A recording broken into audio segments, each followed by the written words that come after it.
Hey, everybody, and welcome back to Mindwhack, the podcast all about AI for content marketers. My name is Lori Kirksted, and I'm the founder of Content Uncomplicated. And I'm Spider Graham, and I'm the founder of Gravity Clamp. And again, Lori, it's such a pleasure to be back with you. And we've come up with a few new ideas that we want to be able to share with you. And I wanted to share a quick story of something I ran into very recently. And, you have those moments where I wasn't exactly doom scrolling, but you're not exactly being the most productive human being just watching random videos.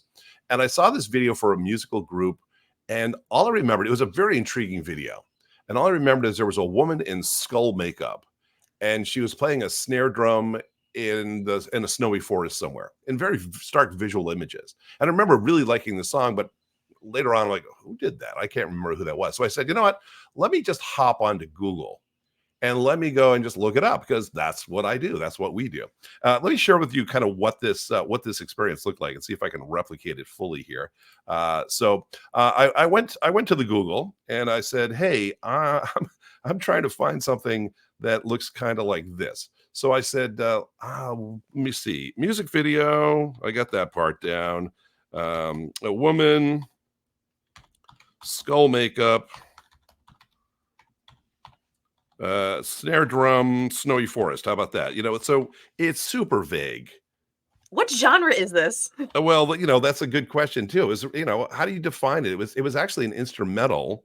Ooh, okay. But so I said, you know what? I'll be vague. I'll throw some keywords at it, and Google, of course, Google will do that. So we got the video: snare drum, forest claudette, winter sun, skull makeup tutorial. Yeah. So I'm going down through here and nothing. So I said, okay, let me come back and let me rephrase this, and we'll see what we can do. I spent 15, 20 minutes just pounding through here going, yeah. And Google just, here's some more videos on skull makeup and people playing snare drums. And hey, here's somebody in a winter forest. So I'm like, yeah. And I just said, you know what? I guess I'm just not going to know. I'm not going to know who did this video. And well, that's a shame. And as I was putting Google away, I said, wait a second. What would ChatGPT be able to do with this?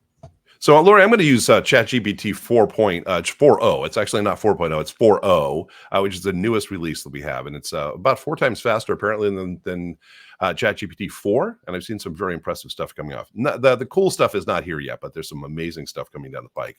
I'm going to go here. I want to be able to say, I'm looking for a music video that shows a woman in a skull face makeup playing a snare drum in a winter forest. I believe the band was European. That's what I remember. So let's give ChatGPT something to look for. It's like, I need a little bit more information. I'll say the video was in black and white. That might be a very helpful clue for it. Let's see if it has anything. Visual style or theme. Yeah, again, it's I don't remember a group of musicians, spell that right, and people coming together on a snowy street. I remember that. And again, I'm just freestyling here because I don't know what I'm looking for. This makes it a lot more challenging. Yep. And we'll spell some of those words right there. And let's see if it, again, it gets it a little bit closer. Music video. Oh, it's starting to at least give me some information. So it's suggesting I use Google, which is funny. Maybe that's not something we want to be able to do. I'm going to say, I think the band was Scandinavian. And again, I don't know exactly what part of Scandinavia. Let's see if it has. But the thing I love about this is I'm adding to here. Yep. As talking to an assistant and what might be working. It's starting to at least come up with some different things that might work here. And so again, going through here, I at least have an opportunity to say, does that the band? Does that sound familiar? Can I search this thing out? And I'm going to say, I think this was an announcement about their last album. Remember the thing, so like the last album they were going to be releasing. And my apologies on my typing. I have my microphone over my keyboard, so I can have to cram my hands underneath it and make all that work. It makes it a little bit more challenging.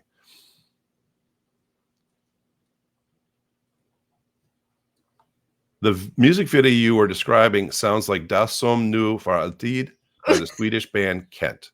Bingo. There you That's go.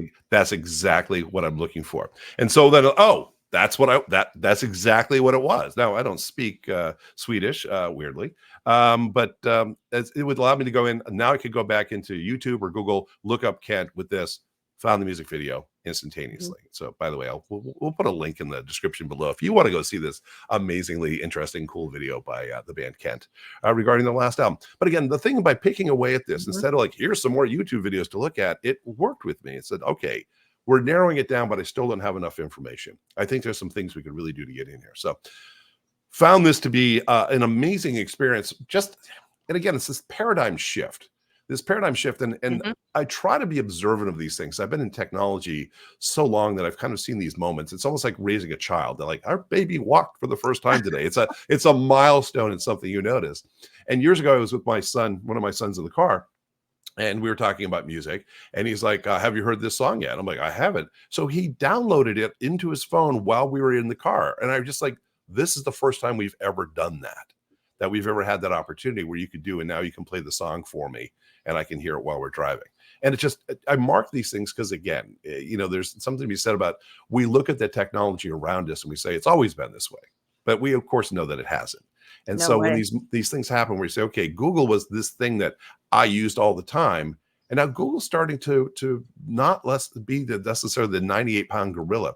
And just to add to this, and certainly nothing against Google and what they provide, but I was reading that in the browser wars, right, that have been ongoing for 20 something years, Google is finally starting to lose share. And actually, who's picking the share up is Bing, weirdly. So Bing is Mhm. starting to increase their share. Google's starting to lose their share. And it could be just because Google can't basically be everything to everybody. So Yeah. anyway, that was my experience. I know you have some of your own that we want to kind of explore as well.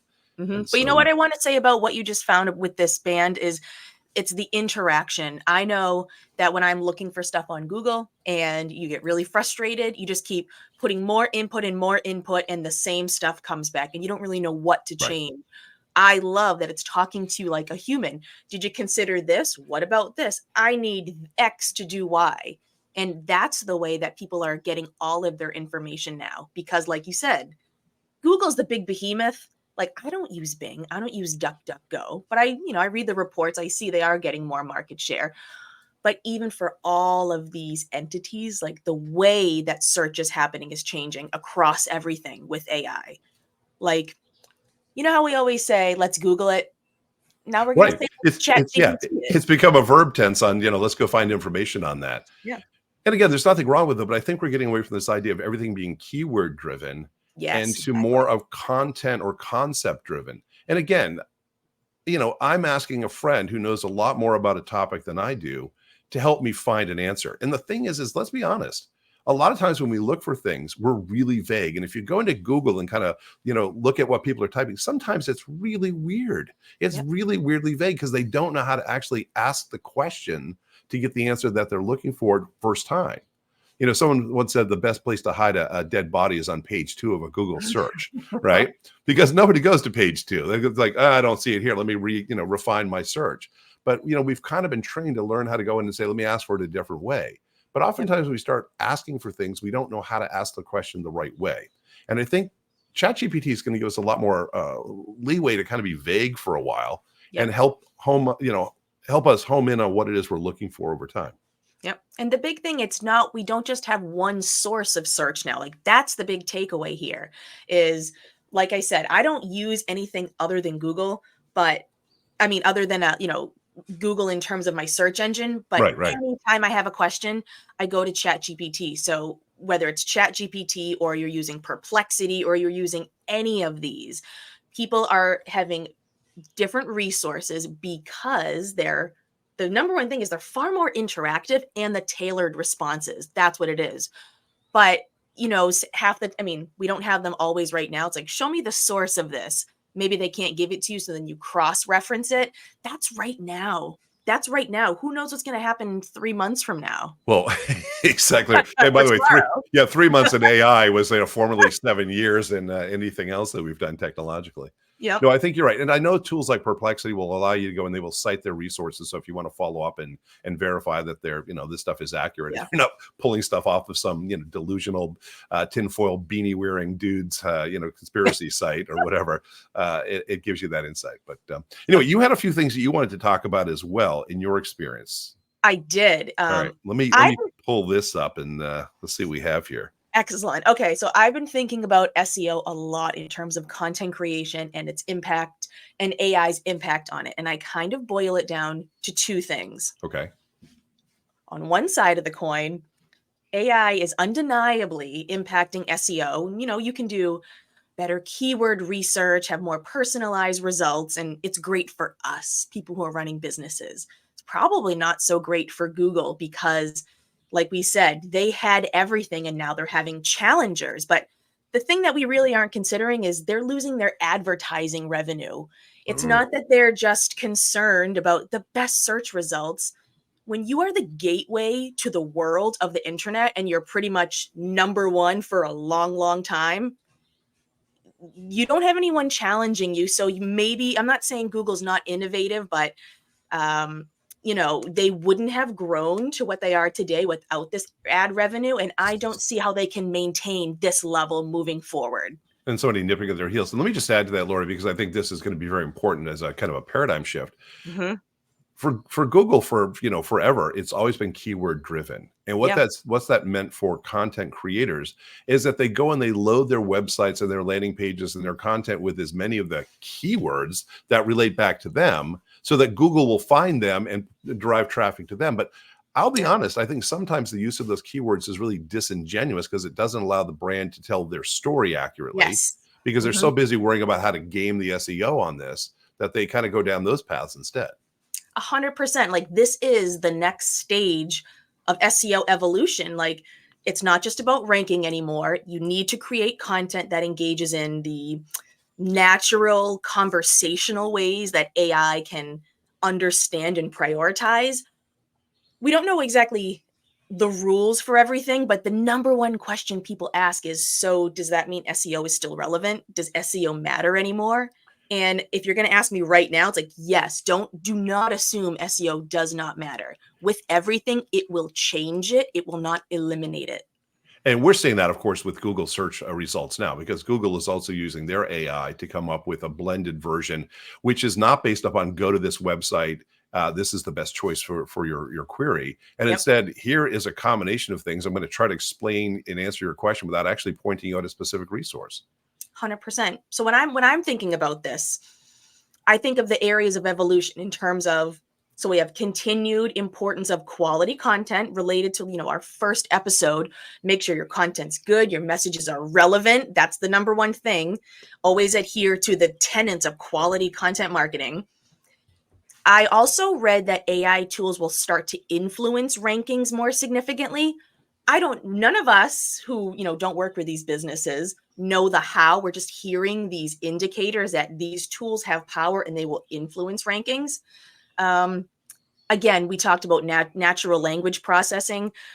When we say talk like a human, that's the number one thing. Like, we all have our own voice and tone can change, but you can tell when something doesn't sound like a human. Yeah. And, that's the number one thing. Personalization, this is going to become the norm.